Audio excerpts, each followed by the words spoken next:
Welcome to my YouTube channel Progressive English. Today we are going to learn direct and indirect narration. और इसको समझने के लिए हमें कुछ बेसिक कॉन्सेप्ट को समझना पड़ेगा और विश्वास करिए कि जो कॉन्सेप्ट हम पढ़ने वाले हैं वो पढ़ने के बाद, वो सीखने के बाद आपको डायरेक्ट से इनडायरेक्ट बनाना निश्चित रूप से आ जाएगा। और इस कॉन्सेप्ट को या इन कॉन्सेप्ट्स को समझने के लिए कोई बहुत ज़्यादा मेहनत नहीं करनी है। बस इस वीडियो को शुरू से एंड तक पूरा ध्यान से देखिए और आपको पूरा कॉन्सेप्ट क्लियर हो जाएगा कि डायरेक्ट से इनडायरेक्ट बनाते समय हमें किन चीज़ों का ध्यान रखना पड़ता है।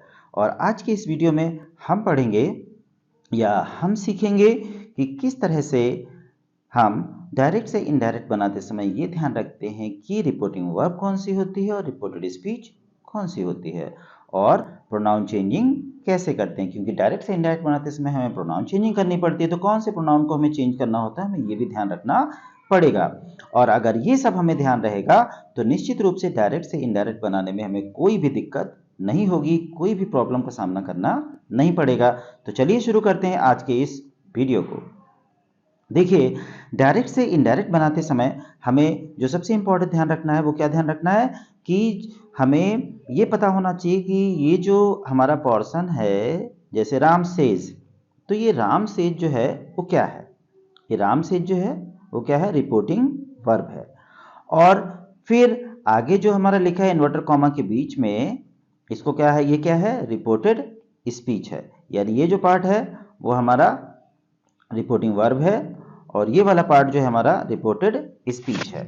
तो ये आपको बहुत अच्छे से ध्यान में रखना पड़ेगा। ये हमारी रिपोर्टिंग वर्ब होती है और ये जो पोर्शन होता है हमारा वो क्या होता है, रिपोर्टेड स्पीच होता है। अगर ये ध्यान रहेगा तभी आप सभी रूल्स को समझ पाएंगे, और अगर ये दोनों बातें ध्यान नहीं रहती हैं तो किसी भी रूल को समझना बिल्कुल इम्पॉसिबल के बराबर है। अब जब हमें ये पता चल गया कि रिपोर्टिंग वर्ब कौन सी होती है और रिपोर्टेड स्पीच कौन सी होती है, तो अब हमें सबसे पहले एक चीज़ और जानने की बहुत ज़रूरी है, जो बेसिक कॉन्सेप्ट का सबसे इम्पॉर्टेंट पार्ट होता है। वो होता है कि रिपोर्टेड स्पीच में जो प्रोनाउंस आते हैं, जैसे कि आई है और माई है, हम इनको चेंज कैसे करते हैं और ये कौन से प्रोनाउंस होते हैं। तो चलिए आगे हम पढ़ेंगे ये कौन से प्रोनाउंस होते हैं और इनको कैसे चेंज करना होता है।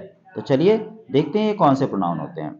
तो ये होते हैं पर्सनल प्रोनाउन, और आज हम पढ़ेंगे इनकी प्रोनाउन चेंजिंग।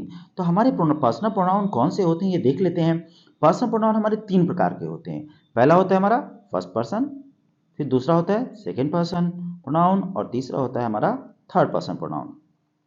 अब फर्स्ट पर्सन के कौन कौन से होते हैं, देखिए, जैसे कि आई होता है, वी होता है। ये जो आई और वी है इसको हम क्या कहते हैं, नॉमिनेटिव प्रोनाउन। नॉमिनेटिव प्रोनाउन वो प्रोनाउन होता है जो सब्जेक्ट के स्थान पर आता है। फिर हमारा जैसे मी है और ऐसा, ये कौन से प्रोनाउन होते हैं, ये होते हैं ऑब्जेक्टिव प्रोनाउन। और फिर आगे आता है जैसे कि माई है और आर है, तो ये कौन से प्रोनाउन होते हैं, ये होते हैं पजेसिव प्रोनाउन। अब ध्यान से समझ लीजिए कहाँ इनका प्रयोग किया जाता है। जैसे कि नॉमिनेटिव प्रोनाउन हमेशा सब्जेक्ट के स्थान पर आता है, ऑब्जेक्टिव प्रोनाउन ऑब्जेक्ट के स्थान पर आता है, और पजेसिव प्रोनाउन, यानी पजेसिव का मतलब ये होता है अधिकार रखने वाला, अर्थात ये अपना अधिकार किस पर रखता है, नाउन पर रखता है। तो ये हमेशा नाउन से पहले आता है। ठीक है, फिर से ध्यान से सुन लीजिए कि नॉमिनेटिव प्रोनाउन सब्जेक्ट के स्थान पर आता है, ऑब्जेक्टिव प्रोनाउन ऑब्जेक्ट के स्थान पर आता है, और पजेसिव प्रोनाउन नाउन से ठीक पहले आता है। ठीक है, तो फर्स्ट पर्सन के हमारे प्रोनाउन आपने देख लिए कि आई, मी, माई और we, us, are. Second person हमारा कौन सा था, यू और योर।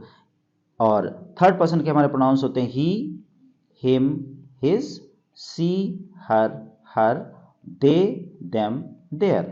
अब हमें ये ध्यान रखना है कि ये जो तीनों कैटेगरीज हैं, यानी nominative pronoun, objective pronoun, possessive pronoun, इनको हमें याद कैसे करना है।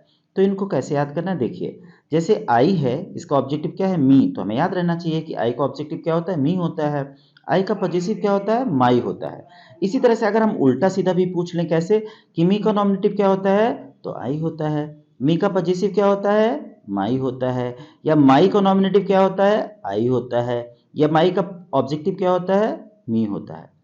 बात समझ में आई, आपको इस तरह से याद कर लेना है, बिल्कुल इसी तरह से याद कर लेना। जैसे यू का पजेसिव क्या होता है, योर होता है, या योर का नॉमिनेटिव क्या होता है, यू होता है, योर का ऑब्जेक्टिव क्या होता है, यू होता है।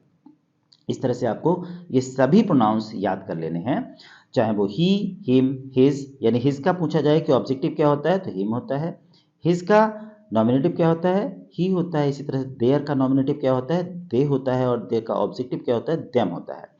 तो हमें ये जो प्रोनाउन की टेबल है, पर्सनल प्रोनाउन की टेबल है, इसको पूरी तरह से रट लेना है, पूरी तरह से याद कर लेना है, क्योंकि इन्हीं की चेंजिंग हमें डायरेक्ट से इनडायरेक्ट बनाते समय करनी होती है।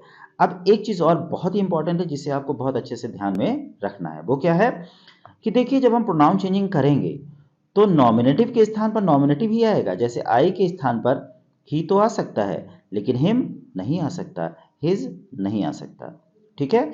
इसी तरह से मी के स्थान पर हिम आ सकता है, हर आ सकता है, लेकिन हिज और हर नहीं आएगा, ही और शी नहीं आएगा।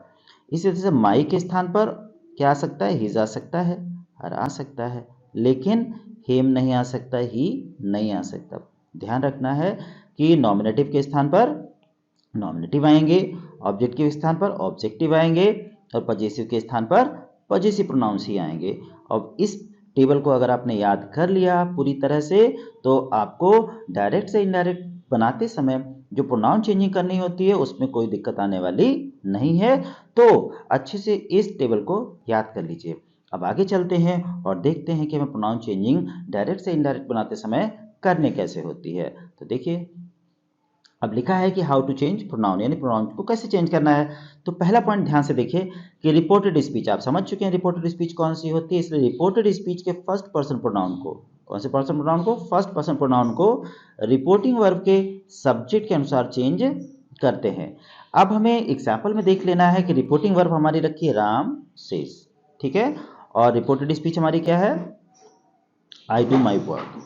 यहाँ पे कहा गया है कि रिपोर्टेड स्पीच के फर्स्ट पर्सन प्रोनाउन अर्थात आई और माई को हम जो है रिपोर्टिंग वर्ब के सब्जेक्ट अर्थात राम के अनुसार चेंज करेंगे। अब हमें ध्यान रखना है कि प्रोनाउन के स्थान पे प्रोनाउन आता है, और जो है नाउन तो आएगा नहीं। तो जैसे आई के स्थान पे क्या आएगा, राम का अपना प्रोनाउन यानी ही होता है, राम का प्रोनाउन क्या होगा ही। तो देखिए राम के अनुसार हम आई के स्थान पे क्या ले आए, ही ले आए, यानी आई जो है नॉमिनेटिव है और राम का नॉमिनेटिव प्रोनाउन ही क्या होगा ही, तो हम ही को ले आए। इसी तरह से माई जो है वो पजेसिव है, और ही का पजेसिव क्या होता है, हिज होता है, तो हम यहाँ पर हिज ले आए। तो आपको पता चल गया कि जो फर्स्ट पर्सन होता है रिपोर्टेड स्पीच में उसको हम रिपोर्टिंग वर्ब के सब्जेक्ट के अनुसार चेंज कर लेते हैं। ओके, आगे चलते हैं, दूसरा पॉइंट देख लेते हैं। दूसरा पॉइंट है हमारा कि रिपोर्टेड स्पीच के सेकेंड पर्सन प्रोनाउन, और सेकेंड पर्सन प्रोनाउन कौन होता है, यू, आपको पता है। तो सेकेंड पर्सन प्रोनाउन को रिपोर्टिंग वर्ब के ऑब्जेक्ट के अनुसार, ऑब्जेक्ट क्या है, ये है, तो ऑब्जेक्ट के अनुसार चेंज करते हैं। तो हम देख लेते हैं पहले हमारी जो रिपोर्टिंग वर्ब है वो है सी सेज टू हिम, और सी जो है वो सब्जेक्ट है, हिम क्या है, ऑब्जेक्ट है रिपोर्टिंग वर्ब का। इसी तरह से अब आगे देखिए रिपोर्टेड स्पीच में जो हमारा प्रोनाउन रखा है वो क्या रखा है, सेकंड पर्सन प्रोनाउन यू रखा है और योर रखा है। अब इनको हमें इनडायरेक्ट बनाते समय चेंज करना पड़ेगा। तो कैसे चेंज करेंगे, तो देखिए ध्यान से कि हिम जो है वो ऑब्जेक्ट है, इसके अनुसार हमें यू को चेंज करना है। यू नॉमिनेटिव है जबकि हिम ऑब्जेक्टिव है, तो हमें क्या करना पड़ेगा, यू के स्थान पे नॉमिनेटिव लाना है किसका, हिम का, और हिम का नॉमिनेटिव क्या होता है, ही होता है, तो यू के स्थान पे हम क्या ले आए, ही ले आए, ठीक है। इसी तरह से योर पजेसिव प्रोनाउन है। अब पजेसिव प्रोनाउन है यानी योर, तो हमें हिम का पजेसिव जो है वो योर के स्थान पे लाना है, और हिम का पजेसिव क्या होता है, हिज होता है। इस तरह से हमने ये जान लिया कि सेकेंड पर्सन प्रोनाउन को ऑब्जेक्ट के अनुसार किस तरह चेंज करते हैं। ओके, अब हम थर्ड पर्सन प्रोनाउन पे चलते हैं कि थर्ड पॉइंट पे चलते हैं कि थर्ड पॉइंट में हम कैसे चेंज करते हैं। देखिए हमारा थर्ड पॉइंट है कि रिपोर्टेड स्पीच के थर्ड पर्सन प्रोनाउन में कोई चेंजिंग नहीं करते हैं। तो ध्यान रखना है अगर third person pronoun reported speech में आता है तो उसमें कोई चेंजिंग नहीं करते हैं। एग्जाम्पल देख लेते हैं, Nikhil says to Saumya they are doing their work. Third person pronoun क्या है इसमें, दे और देयर। जब हम इनडायरेक्ट बनाएंगे जैसे Nikhil tells Saumya that they, तो हमने दे में कोई चेंजिंग नहीं की क्योंकि थर्ड पर्सन प्रोनाउन चेंज नहीं होता है, तो दे और देयर में हम कोई चेंजिंग नहीं करेंगे।